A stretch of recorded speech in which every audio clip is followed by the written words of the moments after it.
오늘 이렇게 본문 14절 말씀에 보면 예수님께서 말씀이 육신이 되어 우리 가운데 거하신다고 했습니다. 그래서 은혜와 진리가 충만하다. 이렇게 말씀해 주고 계십니다. 이제는 그 말씀이신 예수님께서 성령님을 통해서 우리 안에 거하시면서 또 교회를 통해서 은혜와 진리를 경험케 하시면서 그 은혜와 진리를 세상에 전하라고 말씀하고 계십니다. 우리 교회가 있는 목적이 이와 같습니다. 선악과 사건 이후에 이 세상과 자연은 예수님의 그 하나님의 은혜와 대립을 하고 있습니다. 근데 그거를 하나로 통일된 사건이 십자가의 사건입니다. 신적인 지혜와 능력이 있는 사건인 것입니다. 이 세상은 부패했지만 십자가를 통하여서 하나님의 은혜가 세상을 덮고자 하신 것입니다. 이 세상 종교는 이 세상과 은혜를 나누려고 합니다. 그래서 이 불교에서도 이 세상은 악하기 때문에 자연으로 돌아가서 육체는 악하기 때문에 돌을 닦고 초자연의 어떤 세계 가운데 뭔가를 경험하려고 이렇게 합니다. 천주교에서도 이 세상은 악하고 성당 안에는 거룩하고 또 신부님과 같은 성직자는 거룩하다라고 그 이원론적으로 세상과 그 하나님의 은혜를 나눠놨습니다. 근데 사실은 하나님의 본래의 목적은 그게 아니고 십자가를 통해서 이 세상 가운데 하나님이 세상을 이처럼 사랑하사 독생자를 주셨으니 이는 저를 믿는 자마다 멸망치 않고 영생을 얻게 하려 하심이라. 이 세상은 유일하게 하나님의 영광을 드러낼 수 있는 곳이기 때문에 하나님은 세상을 너무나 사랑하십니다. 그래서 세상은 악하다고 버려두시는 곳이 아니고 십자가를 통해서 그 예수님의 그 사랑이 세상 가운데 전파되고 확장되기를 원하시는 것입니다. 그래서 우리 교회가 이렇게 있는 것입니다. 주기도문에도 나라 임하옵시며 하나님의 나라가 이 세상 끝까지 너희는 증인이 되라고 하잖아요. 예수님이 12제자를 파송하시면서 온 유대와 사마리아 땅 끝까지 이르러 내 증인이 되리라. 우리 교회 사명도 그와 같습니다. 그죠? 우리 교회가 있는 이 보람동 지역, 소담동, 그다음에 세종시, 한국 이 세계 만방까지 우리가 하나님의 사랑과 주님의 은혜를 전할 그 사명을 갖고 있는 것입니다. 그래서 이 죄로 타락한 자연과 세상이 하나님의 은혜로 새롭게 태어나는 최고의 계시, 그것이 성경의 역사고 하나님 나라의 이야기인 것입니다. 마태복음 5장 16절 말씀에도 이같이 너희 빛이 사람 앞에 비치게 하여 그들로 너희 착한 행실을 보고 하늘에 계신 너희 아버지께 영광을 돌리게 하라. 우리가 교회에서만 거룩한 자들이 아니고 이 세상 가운데 빛을 비추게 해서 우리의 착한 행실을 보고 하나님 아버지께 영광을 돌리게 하는 것, 그게 하나님의 뜻입니다. 그래서 소금과 빛이 되라.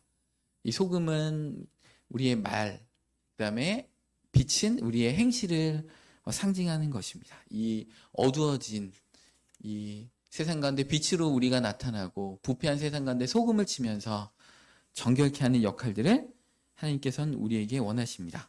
성경에서 이 죄라는 뜻은 원어적으로는 관역을 벗어났다, 이런 뜻입니다. 근데 성경에서 죄는 사실은 하나님과의 관계를 중심으로 설명을 하고 있습니다. 우리 창세기 2장 7절 말씀에 보면 여호와 하나님이 땅의 흙으로 사람을 지으시고 생기를 그 코에 불어넣으시니 사람이 생명이 되니라.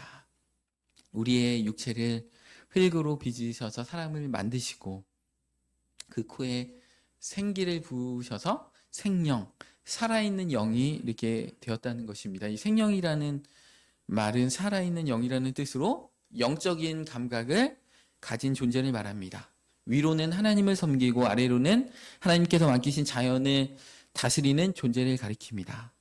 생명이 인간의 본연의 지위입니다. 동시에 하나님께서 마음껏 우리 인간을 축복할 수 있는 축복 활동을 보장하시는 신분인 것입니다.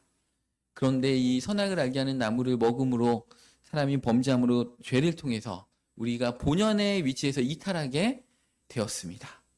부모가 자녀를 잘 돌보지 않는 그런 부모가 되면 안 되는 것처럼, 교사가 학생들을 방치하는 교사가 되면 안 되는 것처럼, 인간이 마귀의 거짓말에 넘어가서 금계의 열매인 선악을 알게 하는 나무를 따먹음으로 언약을 파기하는 죄를 범하고 말았습니다. 그래서 불순종의 죄가 발생하였고, 위로 하나님을 섬겨야 되는 그 정상 위치가 없어지고 이탈해 버리게 된 것입니다. 이를 우리는 신학적으로 원죄라고 하는 것입니다. 원죄는 인간의 죄인의 신분으로 족쇄를 채워버렸습니다. 죄는 영적 감각을 잃은 상태에서 하나님의 계시가 단절되어 버린 비참한 그런 최후를 맞이하게 됩니다. 그래서 하나님의 생명에서 떠나서 영원한 사망의 형벌을 받게 되는 안타까운 존재가 되어버렸습니다.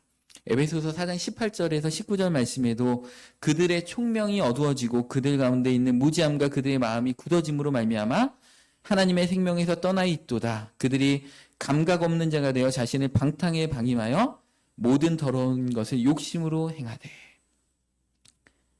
총명도 어두워지고 생명에서 떠나 있고 감각 없고 자신을 방탕하게.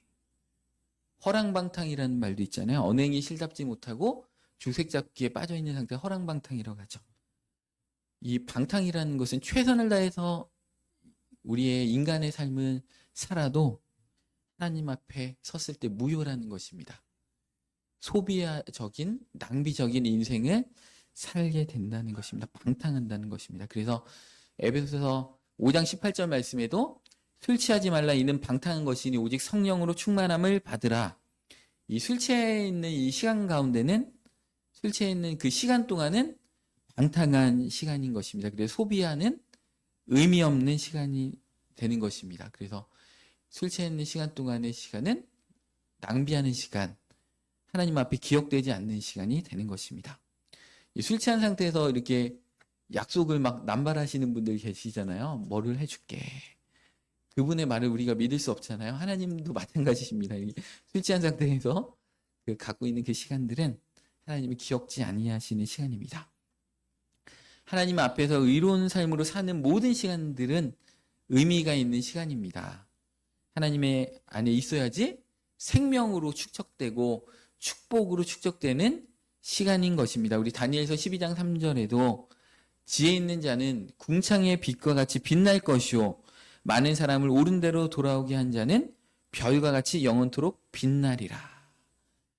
하나님 앞에 우리가 생명 가운데 있는 자들은 하늘에 있는 별과 같이, 태양과 같이, 달과 같이 빛날 것이고 많은 사람을 옳은 대로 돌아오게 한 자는 별과 같이 영원토록 빛나게 된다는 것입니다. 그러니까 여러분들, 우리가 짧은 인생, 우리 100년 정도 이렇게 사는 짧은 인생 가운데 우리가 이 세상 가운데 막 출세하고 이름을 남기지 못했을지라도 그것은 방탕한 시간일 수 있습니다. 그렇지만 우리가 하나님 나라를 위해서 직분자로 섬기고 하나님 앞에서 봉사하고 그런 것들은 별과 같이 영원토록 하나님께서 기억해 주시고 천국의 다 장부에 남어 있는 것입니다. 얼마나 우리가 교회 안에서 신자로서의 삶을 산다는 것이 값진 것인지 모릅니다. 그러니까 여러분들 교회에서 작은 일에 충성하는 것도 하나님께서 천국에 가면 더 큰 일로 너에게 맡기리니, 여러분들 교회 안에서 작은 일일수록 하나님께서 더 귀하게 여기신다는 사실을 아시죠? 교회에서 이렇게 주보를 이렇게 접는 것. 제가 개척교회다 보니까 주보를 제가 다 접습니다. 얼마나 하나님께서 이 주보 접는 일을 귀하게 여기시는지 모릅니다. 제가 오늘 너무 감사한 것 같아요. 이렇게 교회 설립 1주년 및 임직감사 예배다 보니까 어제 사실은 이 행사를 준비하다 보니까 제가 2시 반에 이제 교회 2시 반까지 저희 아내하고 있고 잠을 얼마 못 잤는데 얼마나 아침에 일어났는데 깨어난지 모르고 막 오늘 찬송을 드리는데 눈물이 앞을 가려가지고 너무 막 하나도 안 졸리고 지금 약간 은혜에 취해 있는 지금 상태인 것 같아요. 그래서 제가 여기 강단에 딱 올라오니까 저하고 약간 비슷한 느낌을 이렇게 느끼시는 분들이 몇 분 계시는 것 같아요. 뭐 눈가가 촉촉하게 젖어 있으시고 우리 대표기도 하신 우리 양모사님도 이렇게 울먹울먹 하시고 같은 성령님을 우리가 믿기 때문에 같은 그런 마음들이 우리 마음 가운데 이렇게 있는 것 같습니다. 그래서 여러분들 교회 안에서 이렇게 작은 일이지만 이렇게 어떤 직분들을 섬긴다는 것, 우리 별과 같이 영원토록 빛나는 것입니다. 그래서 여러분들 우리 연세가 드실수록 삶이 이제 허무해지기도 하잖아요. 아, 내 건강도 이게 예년 같지 않고, 아, 내 삶에 별로 이루는 것도 없는 것 같지만, 여러분들, 하나님께서는 여러분들 삶을 복되다 하시고, 귀하다 하시고, 하나님 앞에 신자로서 섬겼던 그것들 다 기억하셔서, 100배로, 60배로, 30배로 천국에서 갚아주시고, 여러분들의 후손들에게 또 넘치도록 갚아주십니다. 그래서 우리가 이 시간에 예배 자리에 있다라는 것 얼마나 귀한지 모릅니다. 그래서 여러분들 여기 계신 분들 다 한 분 한 분 하나님께서 창세전에 우리를 택정하시고 구원하시기 위해서 선악을 알게 하는 나무를 따먹는 이 행위 언약이 있기 전에 훨씬 영원 전부터 성삼위일체 하나님께서는 은혜 언약을 세우셔서 우리를 구원하시기 위해서 예수님을 십자가를 계획하셔서 우리를 창세전에 우리를 예정하셨다라는 겁니다. 그래서 얼마나 귀한 분들이신지 한 분 한 분이 귀하신 분들인지 모르고 우리가 이 시간에 만난 것도 다 하나님의 영원하신 계획 가운데 이렇게 만난 것입니다. 그래서 우리가 이것을 기억하시고 오늘 교회 설립 1주년 및 인지 감사 예배 가운데 정말 그 하나님만을 인정하시면서 하나님의 그 놀라우신 그 축복의 자리로 모두 들어가시는 저와 여러분들이 되시기를 이 시간에 예수님의 이름으로 축복합니다.